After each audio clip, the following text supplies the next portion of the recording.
Well, at last year's York International Women's Week, I did a talk on this very same subject, but it was more of an appeal, really, because at that stage I had only just started out on my project to record the history of the York Lesbian Arts Festivals, put on initially by Libertas Bookshop. And it was a lovely conversation. It was a small audience, but we had a super conversation, which I've still got the recording of, and people were able to give me all kinds of hints and tips about where I should look and memories of their own. And it started me off really well on the project, which has since ballooned. I really thought I might have written the book by now, but because all kinds of things have happened, mainly people passing me on from one to another, and memories of the festival arrive in all forms all the time. So email, messenger, bits and pieces of things through the post, programs, T-shirts, things. People will send me little recordings. They send me letters. The data management for this project is like nothing I've ever done before, because I've got the stuff all over the place and I'm trying desperately to get it into one place. However, what I thought I'd do today is to let you know where I'm at with the project a year on. I think I've got quite a lot now, and I'm well on the way to being able to put it all together. But it's also, because you're in York rather than anywhere else, it's also an opportunity for anyone else who's turned up today to give me any memories that, or correct anything I say. And it's a self-correcting thing all the time going along. So I'm going to share my screen.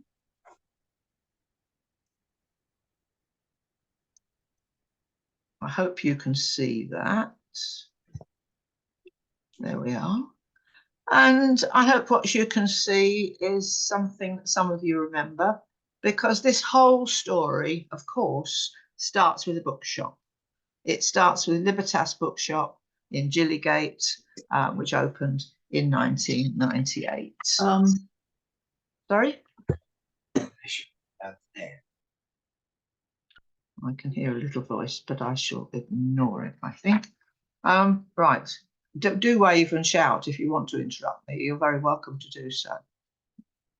So some of you will remember the bookshop. It's something quite different now. And I think this picture also gives us a little view of the restaurant next door, which was a friendly venue too. So as most of you will know, because I've got to keep remembering I'm talking to a York audience here, this whole thing, the bookshop and the fabulous festivals that followed, were the brainchild of this extraordinary woman, Jenny Roberts. And it was extraordinary right from the very, very beginning. This is the poster for the opening day, the official opening of the bookshop in November of 1998. And it advertising itself in feminist colours, in suffragette colours, as a women's bookshop. But you'll see quite quickly that it's also declaring itself as a lesbian or lesbian friendly venue, because it says women's fiction, lesbian titles, feminist gender and political issues, lesbian magazines and so on, lesbian jewellery. And letting somebody else in. So you'll also notice on the right-hand side of that poster that it wasn't just a bookshop opening, though at 11 o'clock it was officially opened by Val McDermid. And I have to say, Val is probably the author longest associated with Libertas and with the festival, because she was there on the opening day and she was there at the very end as well, and every year in between.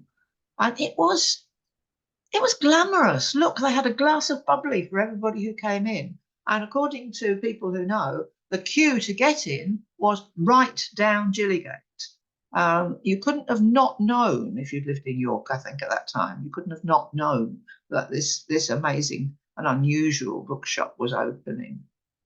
And then in the evening, and this again became an absolute feature of all Jenny's events, there were always books, but there was always a disco as well. So there was a big women's party, and It was at the Grand Assembly Rooms. Not, you know, the Grand Assembly Rooms in York. At that time, I don't know what it is now. Is it still a restaurant? At that time, it was quite a high-end restaurant. And Jenny tells a story of going along to book it for this event, and the manager being really quite apprehensive about the idea of lesbians. In the end, he had 300 lesbians in his fabulous venue. And by the end of the evening, he was quite mollified and said they were all lovely. And he was sorry that he'd been apprehensive because they were very sweet. And also they helped him collect up the glasses at the end of the night. So that was all right. But this poster really says an awful lot about Jenny's attitude to things, really, because the Libertas project, right from the very beginning, was about visibility. It was about visibility for women, but particularly for lesbians. And it was also about Jenny's conviction that we deserved better than the grotty back rooms of pubs. So if it were going to be anywhere, it was going to be at the Grand Assembly Rooms. And that informed what she did in all the following years as well, that we deserved better than we'd had in the past. There's Jenny, 20 years younger than she is now. Looks just the same. Here's Jenny in the bookshop. She had an extraordinary determination, and I have to say still does, but it was not a good time to open an independent bookshop. It really wasn't. They were closing down all over the country, and there was only one remaining women's bookshop apart from this one, which was Silver Moon in London. The others had all gone by now. And although Jenny did a lot of very detailed research before she opened the shop, a lot of people's advice to her was, be very careful. Oh, sorry. She's holding there her first crime novel, because as well as doing all this, she was writing crime fiction at the same time. And I don't want to talk about the nasty things. I want to talk about the triumphs. But there were challenges, as some of you will remember. For instance, about a week before the bookshop opened, she had a message from the people who were making all the bookshelves. You can't have a bookshop without bookshelves, saying, we can't fulfill your order. So she rang them up and said, why not? And they said, because we don't deal with people like you. Jenny's bookshop her whole project was closely tied to her transition, and she was completely open about that right from the beginning. And mostly people didn't give her any hassle. She'd come to York when her life changed. She settled there only a couple of years before she opened the bookshop. And she was so thrilled with the warm welcome that she'd had from the women's community that she wanted in her new life to give something back. And she scraped up all the money she had from the business she ran before, and decided that a women's bookshop would be her contribution to the community that had so kindly taken her in. So a lot of people supported her. One or two people didn't, but it wasn't going to stop her, I have to say. Now, there were also lots of other lovely women involved, and I don't know who any of these people are. So if any of you do, it would be nice to know. Either shove it in the chat now or tell me about it when we stop, because I'm not in a position to write anything down at the moment. But I'm sure I might hear who some of those people are. This is not a bag from the Gillygate shop. It's actually from the later premises at Fossgate, but it carries the same messages. And I've put it there because it tells you why they called the bookshop Libertas, because the word libertas in Latin means freedom, liberty of action, freedom from restraint. And the word liber, which is part of the word libertas, means a book. So it's an absolutely fabulous name for a women's bookshop, and quite an inspired idea. So that's the only other picture I've got of the inside of the bookshop. These are rather blurry because they come from very small JPEGs, and I hope I can get hold of the original and get them a bit sharper at some point.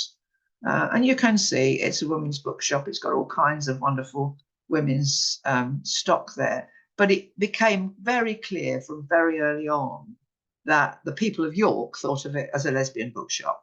They went on trying very hard to be a women's bookshop for all women, but a lot of women wouldn't come in because they didn't want people to think they were lesbians. So you've got to go with your USP, and it was the lesbians who wanted their books there. So Jenny and Anne came along quite soon after the bookshop opened.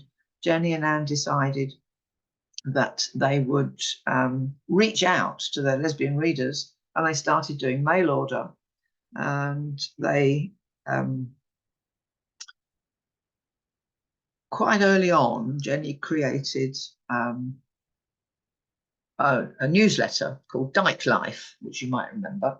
And through YLAF and through an association with Diva magazine, they reached people all over the UK, and they became sort of go-to bookshop for people who lived miles and miles and miles away.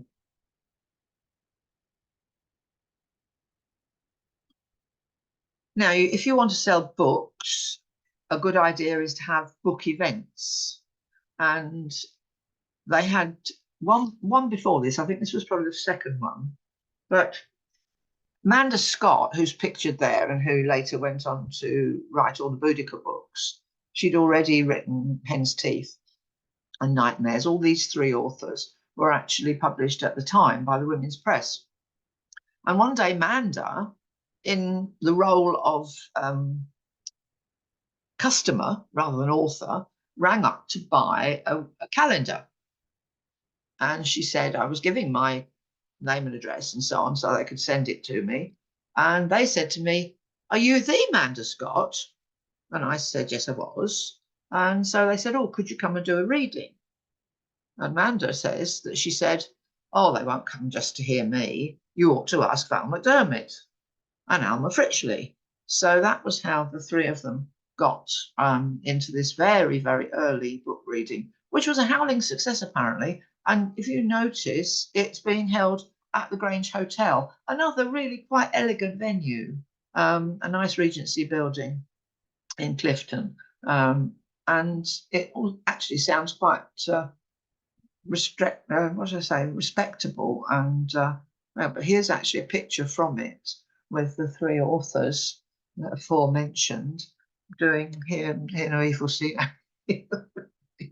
And I love that picture, partly because Manda is sitting cross-legged even at that date, and she went on doing that right through all the festivals when she was reading from her later books as well. So this was a good success, and they couldn't get all the people in that wanted tickets. So Jenny began to think, well, she could hold a bigger event, and she hired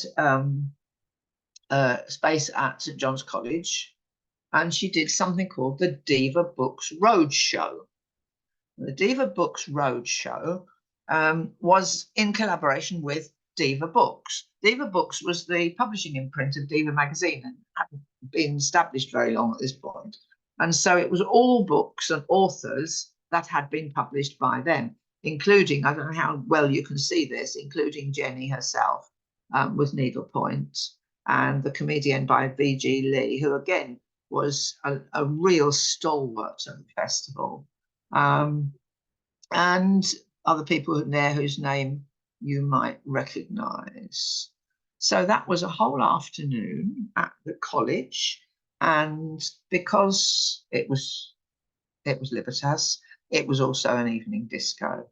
And that combination of the books and the dancing was absolute winner. It was a huge success, and even as it was going on, Jenny was thinking to herself, I could make this bigger. This seems to be Jenny's motto through these years. If it works, let's do it again, but more so. So the following year, still at the college, but the following year, she decided to invite every author she could to a whole day's event, and she called it a book festival. Well, the tickets sold out immediately, 3 months to go. So she went back to the college, hired a second room, issued another 150 tickets. They all sold in a couple of weeks. And so it was obvious that there was a real demand for this kind of lesbian literary carry-on. That's the programme from the Lesbian Book Festival of 2001. There were 23 or 24 authors, and they were all the people at that point writing lesbian books. You can see the names if you can't see the faces very clearly. And there's all sorts of things I could say about this. This was the first one I ever went to. And I remember it very vividly because it's really that thing of meeting the people who've read the book, have written the books that you've read, is really exciting. I also remember it, I have to say, just put in a personal thing here for a moment, because Jenny said to me, "Oh, you're a teacher, you'd be good at chairing a panel." I had been a teacher, I just retired. So she put me in charge of that panel on the bottom left, putting the knife in. It was crime writers. And we were in the big hall at St. John's College, and about 500 people in the room. And I was up on this stage with, look, Val McDermid, Stella Duffy, Amanda Scott, famous people, and Jenny Roberts, of course. Well, they all knew each other. They were all knew how to handle a crowd. They were very naughty, misbehaved dreadfully, and I don't think I moderated them in any way at all. I just sat there laughing most of the time, and we had a terrific time. So that was the beginning, really, I think, of the lesbian book festivals. It was a whole glorious day, and you can just see at the bottom left where I got the shadow of my phone when I was taking this picture. Sandy Toksvig wrapped up the day with a solo show, and she came on stage and said something like, "Oh, it's so inspiring to see so many women who are only here because they love books and not because they're looking for a quick shag." And it went on like that, actually, and then there was the disco. So you're not going to be surprised when I say to you that Jenny had seen an opportunity for two things: for a bigger book festival, but also for more glamour and visibility for the lesbians who came to it.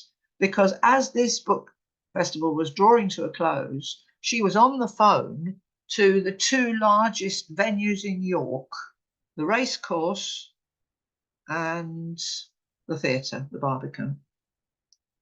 And that's where we get the beginnings of the festivals that we all remember.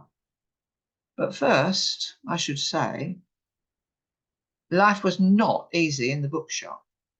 And Silver Moon, who I said to you was the only other women's bookshop left at that time, closed down pretty much the same week as this festival was going on. And Jenny wrote about it in Dyke Life, this very generous and lovely little editorial in which she says that they were never competitors. They were sisters in the struggle, really. So special. They've always been helpful and kind to us. There should be room for all of us. And she says, but, you know, this is what's happening in the bookselling trade. And she says at the end, we're genuinely saddened that Silver Moon will no longer be serving the community alongside us. Their loss is our loss too. So that's going on the business side, but on the public facing side, we have arrived at the racecourse.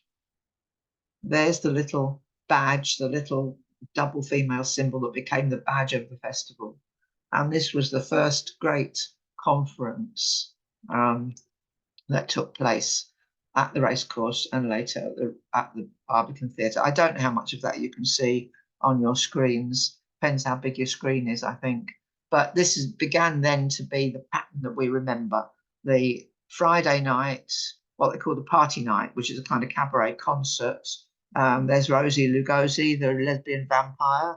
There's Claire Summerskill, the lesbian Victoria Wood. There's lovely Claire Mooney down in the corner with her guitar. Belinda O'Hooley, who was only Belinda O'Hooley in those days. She was a solo act.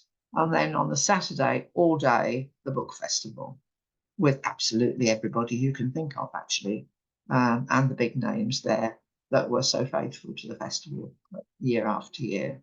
And then it wound up on the Saturday night with a great big concert. And you can see there Martha and Eve. You can see a very young horse down in the far corner, and Rona Cameron and all sorts of people. And it was terrific.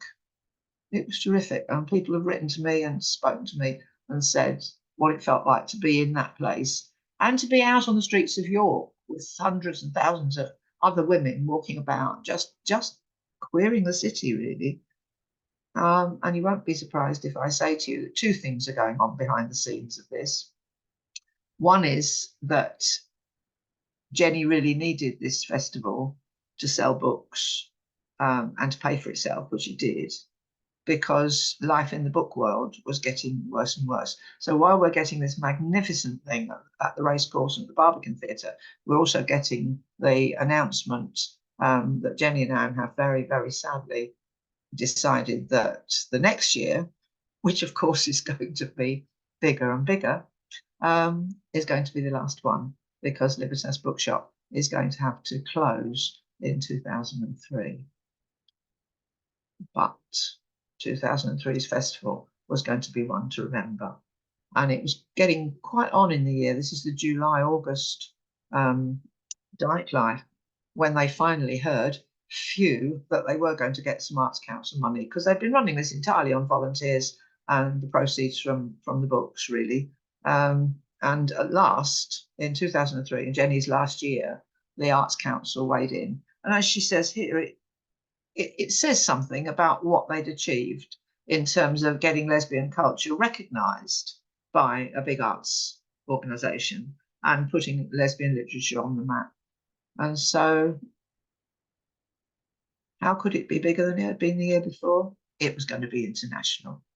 Jenny's last festival had invited not only every British author writing lesbian books, but also really well-known people from America, from New Zealand, from Australia. And well, look, that's the programme so many of us have still got. The Libertas Lesbian Arts Festival, it was LLAF. The name had been chosen by the people who went there. I mean, look, they're all terribly young, but it was a hell of a year. Stuff of legend, this one. There's not if you can see my little cursor.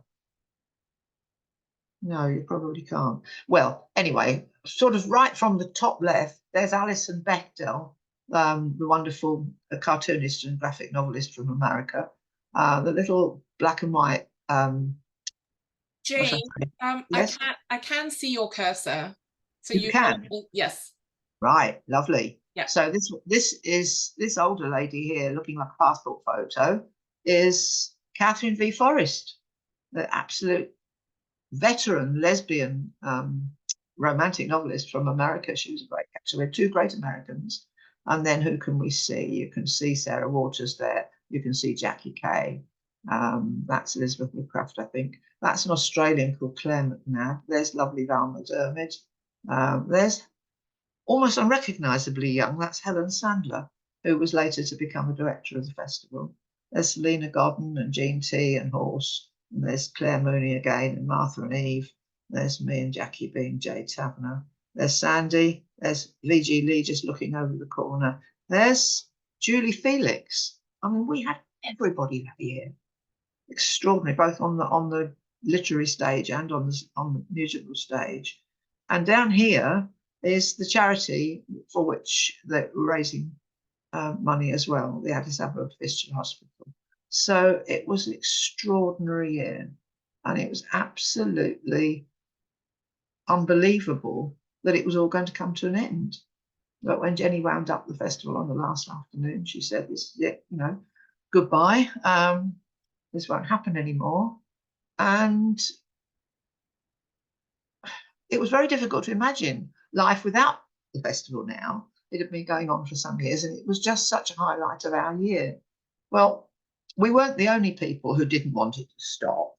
By this stage, York City Council had realised what a terrific thing it was at the end. It came in October, November sort of half-termish, at a time when the tourists were beginning to lessen in the city, and it brought 2,000 or 3,000 very well-behaved women who used the local B&Bs and hotels and restaurants into the city, and they had put their weight behind it quite early on. So we've got to thank York City Council.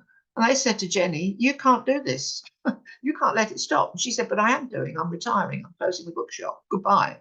And they said, "No, you must get some other people to do it instead. Tell somebody else to do it." And after a lot of chatting and persuading and discussing and arms being put up backs, a whole committee of women came about that were going to try and do what Jenny had done. And I have to say, we're looking extremely cheerful there. It may be hysterical because we had no idea quite how difficult it was going to be to do what Jenny had apparently done with very little effort. Of course, the reason partly was we weren't doing it off the back of a business. So we haven't got any money and we haven't got any identity. So the first thing we had to do was form a company and register ourselves at Companies House. You'll see one or two Yorkie people there, actually. There's Jen Challoner and Anne Kolosky. I think Lois came from York, I can't remember. But the rest of us came from all over the shop. This is Helen Shacklady, who had originally been part of the festival as an author, but became a very hard-working member of the board. And Pat, who came down out of the hills, or rather the dales of Yorkshire. And Helen, who was going to be the first director of the festival after Jenny. And we worked and worked, and we didn't do one the next year because there was just too much to do. York City Council supported us. They gave us a room to meet in. And we came from all over the UK, this committee. So we would have our meetings in one of York Council's rooms, but we would get to York at various points in the early morning, depending on how far we'd come. And we'd meet in Betty's. That was where we gathered. We met in Betty's and we had our breakfast. And I remember it with such joy. And then we tooled off and spent the entire day in a council office putting the festival together. But you know what? We did it. Jenny, really, she had retired, but bless her, she couldn't really lay her hands off it. So in the spring of 2005, she put on this, what she called a mini arts festival, to remind people what an arts festival was like and what it was like when we had it before, and to whip up enthusiasm for the one that she very much hoped we were going to manage to do that autumn. And we did. There we are. That's our one. That's our first festival, 2005. We made it. We got there, and we had all the people that we hoped we'd have. There's Julie Felix again. There's Amy LeMay. There's Sarah Waters. That's Jay Bernard. And oh look, there's Jackie Kay. And here down at the bottom is Jenny herself, who appeared now at the festival in the relaxed position of just being an author. And this programme, you see, exclusive mini Cameron McGill mystery. Jenny had written a short story to go in the programme. I remember it with great in affection and relief and enthusiasm. And we went on. We went on to 2006, 2007, 2008, and you'll recognise some of the faces on the fronts of those programmes. And it just got bigger and bigger. It took up 3 or 4 or sometimes 5 days. One of the things that Jenny had invented just before she stopped was the outdoor concert, which was probably the ultimate in visibility. The idea that the council let us put up a stage right in the middle of York on a Sunday morning. They said you can't do it till 12 o'clock after church. But there it was, right in the front of Marks and Spencer's, a great big stage with a lot of noisy lesbians singing and dancing. Well, we had Shaboom, the drummers from Scotland, so it made a hell of a noise. And it just had made its mark. None of us knew that 2008 was going to be the last one. We knew we were struggling in those last 2 years, financially as much as anything. There was I don't even remember 2008. It was a hideous recession, and on top of that, the Arts Council, who do this, suddenly said, no, we're not funding you anymore. And 2000, we hoped there would be a 2009 festival, but there wasn't. So exactly 10 years, almost to the day, after Libertas Bookshop had opened, the festival finally closed its doors. So I'm just going to give you a few happy memories of what it was like. We started early, and that appears to be a breakfast session.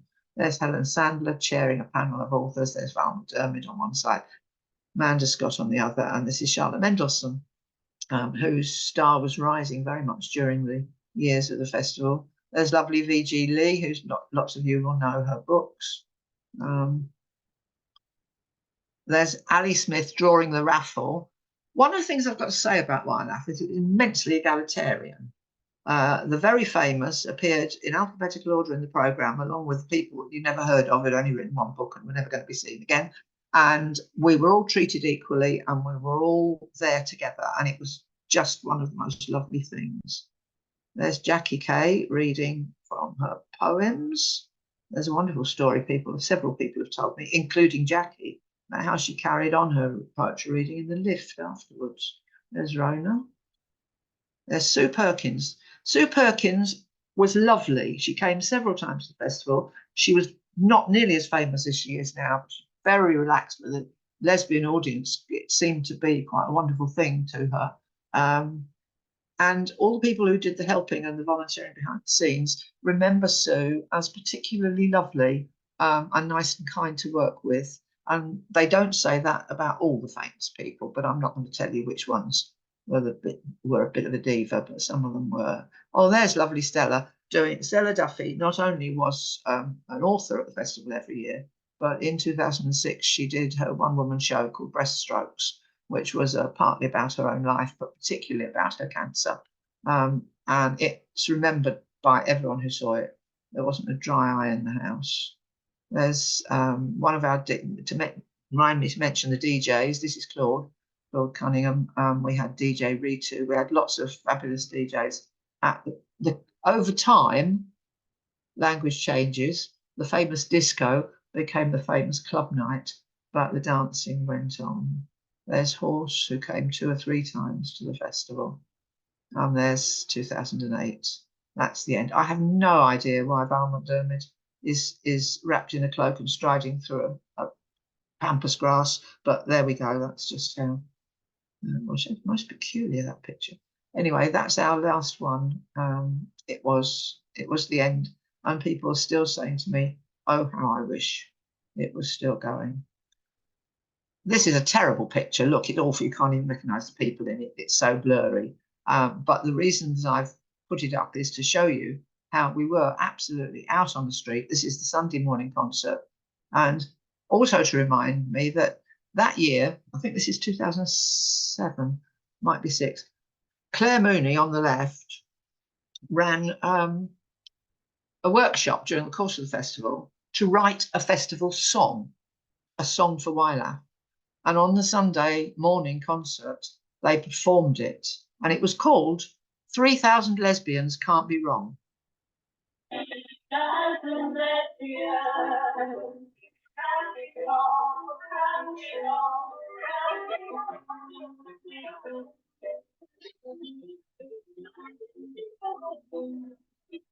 It's not very good. I'm not going to make you listen to all of it, but I might just hold on.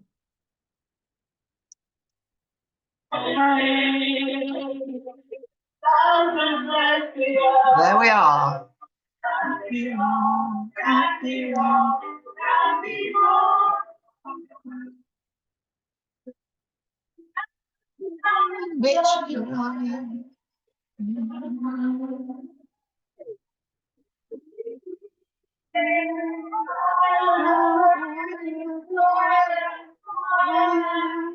Marks and Spencer's.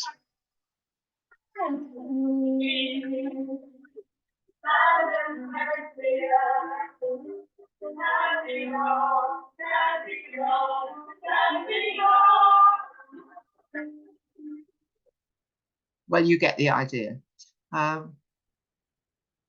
And so that's how it ended. And all that joy is what I hope to collect and recreate. And I'm sorry I've not had time while I've been talking to read the chat. I'm going to do that in a minute because I'm sure there are lots of things there that people want to raise up. But let me just tell you one more thing before I stop. It's a year, as I said, since I started doing this work. And I thought I would have got further with it by now, but things happen and life gets in the way. One of the wonderful things that's got in the way is that a woman I've known for a long time, filmmaker, who until recently has only concentrated on feature films, her name's Rachel Dax, has suddenly started doing documentaries. And to cut a long story short, she has agreed to make a documentary film of all the material that I'm putting into this book, well, or some of it. So we'll be able to get some of those lovely, well-known faces on screen talking about those days. And I hope it's going to be, you know, something that we can take around the country and show to people. And I hope that the book and the film are going to come out at the same time. And that's why I'm looking so tired. But it's probably going to be this time next year. And I'm encouraged to think that people want this because 3 weeks ago, we launched a crowdfunder in order to be able to make the film because films take money. And we put this crowdfunder up and we've been trained how to do it. Rachel, I say we, there's a third person in this, lovely Kate O'Dwyer, whom I met on Lesbian last year, and who is very good at handling accounts and doing IT because she's younger than I am. So we're a very good three-way team. And Rachel trained me and Kate in how to do a crowdfunder. And the main message of it was that it will take a long time. It will be very difficult. You'll have to work very hard for 30 days without stopping, and you won't get all the money that you wanted. And we raised our quite modest little target sum in 3 days, including some very generous donations, and including donations from people who are here in this audience today. So I would like to thank everybody who did that. But I'm also completely unashamedly going to tell you that that crowdfunder is still open for another 3 days. It finishes at the end of, in the middle of the week, I think. So if you would like, and people who are contributing to us making the film are promised that they will have their name on the credits. So if you've ever sat in the cinema and wondered how people got their name on the credits, now's your opportunity, okay? So if you're interested in helping us and in being famous, you can either email me, or I should have put the 3000 Lesbians, because that's what it's going to be called. 3000 Lesbians Go to York. And we're on Facebook as 3000 Lesbians, and we're on Twitter, and we're on Instagram, and we're on, I think we're on Threads, I'm not sure, as 3000 Lesbians. So there's no chance that you won't find us. And I'll just leave that there for long enough for you to see it or photograph it or whatever, because now I'm going to stop sharing. There we go. Lovely. I'm going to have a quick look in the chat in case there's anything. Yes, Robin Vinton. People are going, Sarah Waters, Sandy Toksvig, year after year. I love Sandy. Anne Kolosky, lovely lady. Okay. Now, what is it that Mia's got in storage? Mia will tell me, perhaps. What have you got, Mia? I remember all of my the pamphlets that are all in storage. All of the advertising. It's just, that's what right. Is that something you might share with me? Was a wow. Hey, Yankowski. Yes.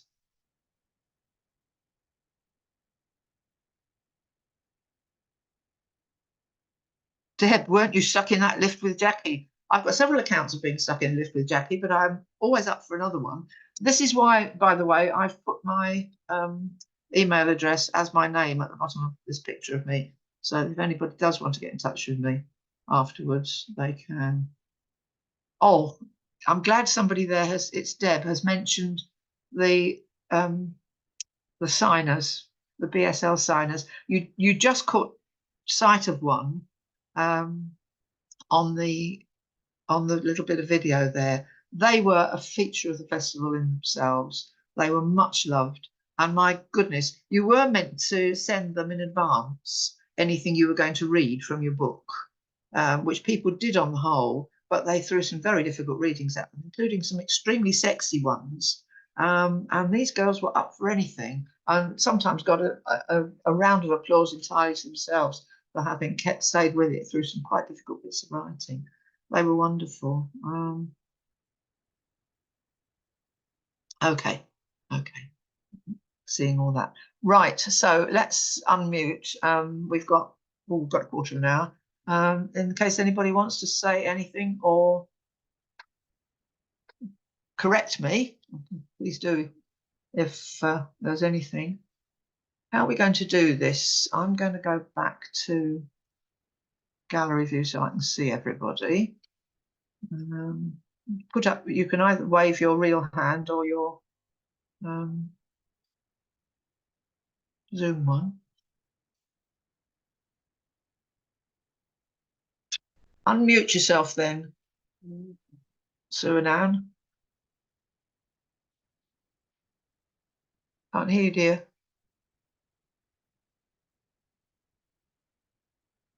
I think this is all fabulous. Good. I am amazed, Jane, that you are doing it. You're doing it, girl. Think that we all owe you a huge vote of thanks in ploughing on regardless and keeping up the spirit of what we had here in days gone by. And it's a long time now.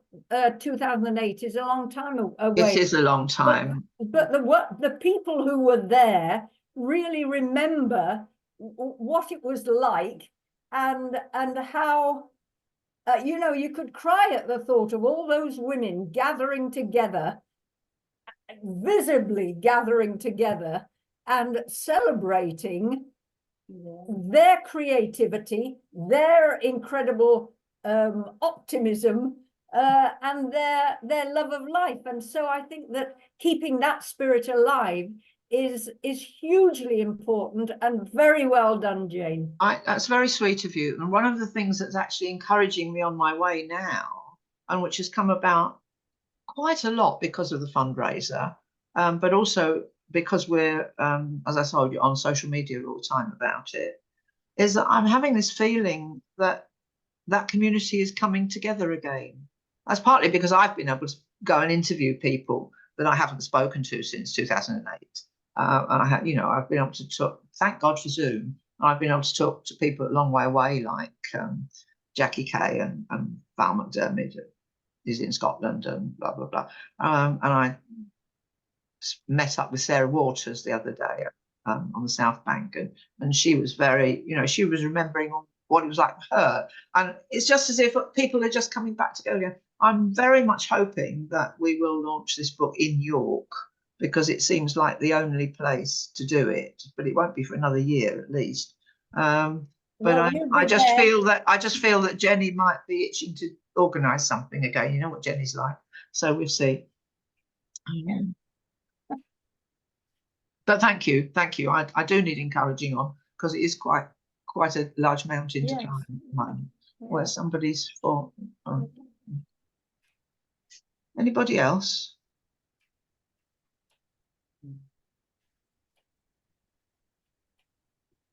There's a lot of good things in the chat. Yes, there are. Shall we just keep that? Yes. There we go. Oh, there's Robin Vinton. Well, thank you for these encouraging messages. Jamie's put the link to the crowdfunder in the chat if anybody wanted it. Yeah. Yes, Ellen, I remember you in 2007 and 2008. I remember you in the bookshop for some reason. I can see you standing there. Oh, get about everywhere, Jane. Don't tell Crime Watch though. Oh, and yeah, the BSL signers. I haven't been able to get in touch with them, sadly. I haven't got any contact for them, but they were wonderful. At the end in 2007, I remember. You know, it's quite tiring doing BSL signings, so you have to have several people, and they take it in turns. But the two we had that year were two sisters. One of them had a very small baby, which I had to mind some of the time, which is why I remember it. But they were not lesbians. That was very, very good.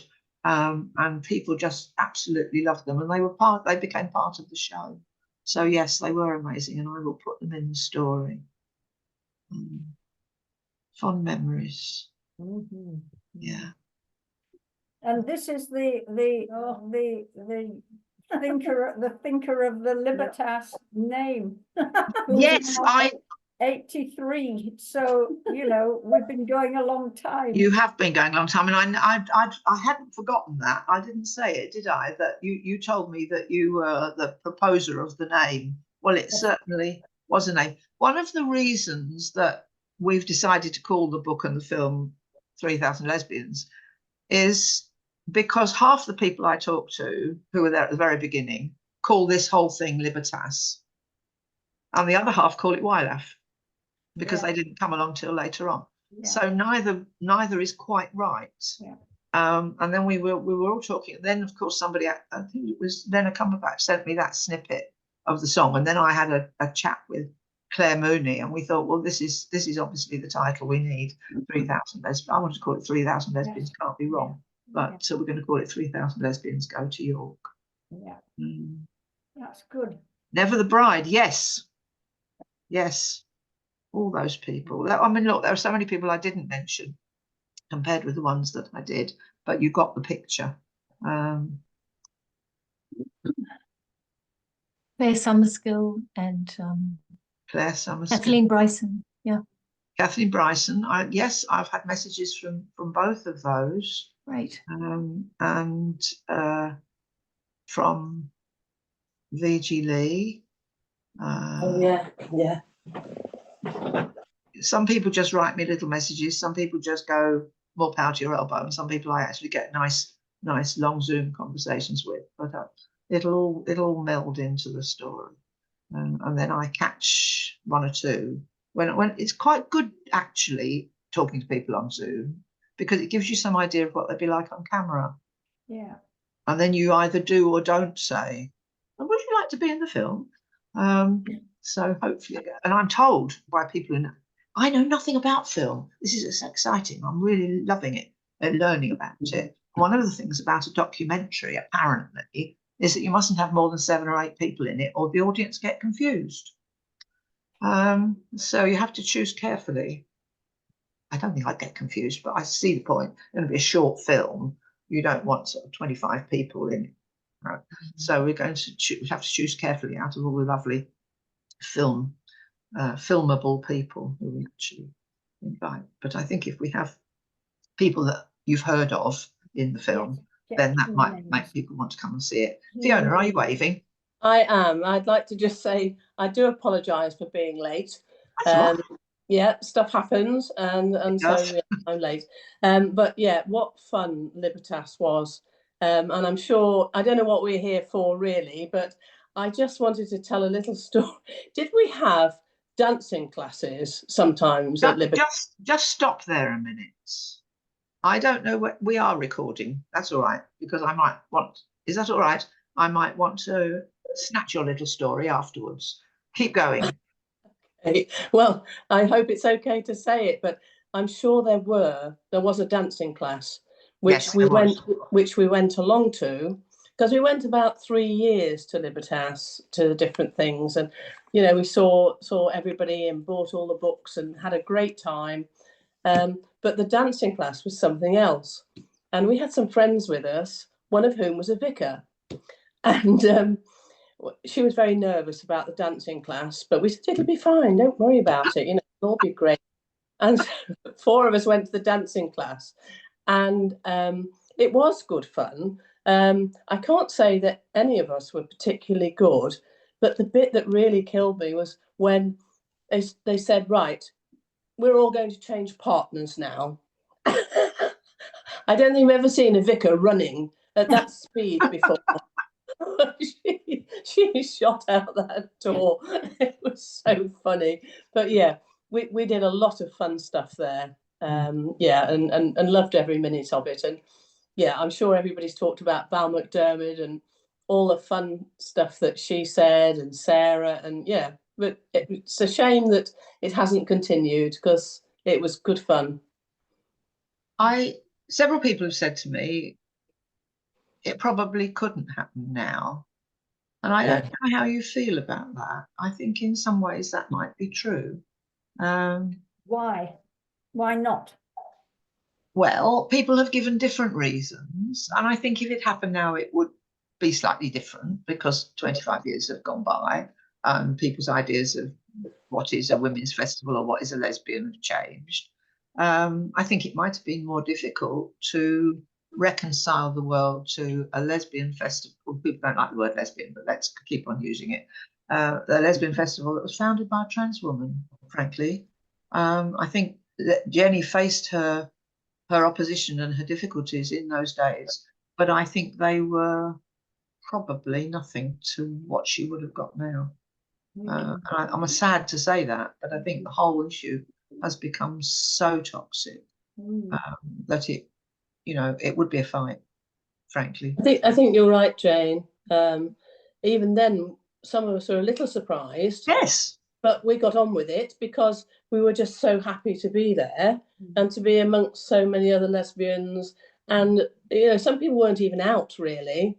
No, a lot weren't. Yeah. And so now to find that it has changed so much, I don't think there would be that sort of level of pleasure.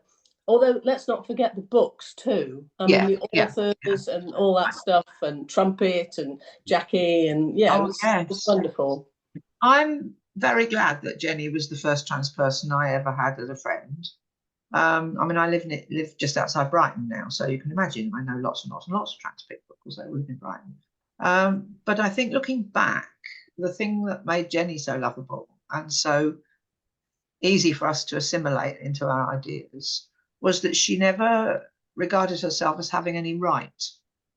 And she would say this now. I mean, she's not here, but I say what I think she would say to me still, that she never thought that she had a sort of God-given right to be in the women's community. And she wrote several articles saying that if you're a trans person, then you have to earn that right.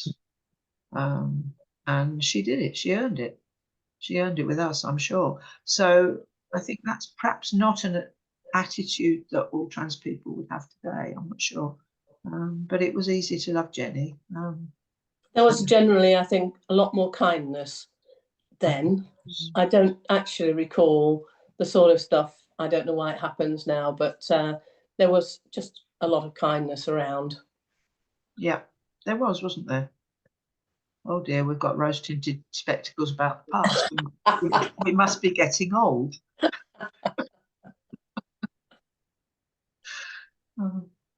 That's very sad, isn't it, when you think of how the toxicity has risen in our society. It's very sad. I think it's going to make publishing this book now quite interesting, actually. I feel it's important to do it, but I think we'll just see what happens. We'll just see what happens. It'll be interesting. Anybody else want to contribute? Because we're coming up to the hour. I'd just like to thank you for being so encouraging. I feel motivated now to keep going. Thank you so much. And if you need me, you know where I am. That's my email address on there, and you've got the link for the crowdfunder. But do stay in touch. Any of you, I'd love to hear from you if you think of anything else. And thank you to Jamie for keeping me on the straight and narrow technologically today. And thank you all again very much for coming. And thank you for doing this. Know that we're all behind you, so keep. That's what. Just keep in touch. The thing I'm loving best about all this is hearing from so many people. Yeah. So, is it all right for me to close now, Jamie? Yeah. Thank you. Yes, that's fine. No problem. Thank you. All right. Bye, everybody. Bye.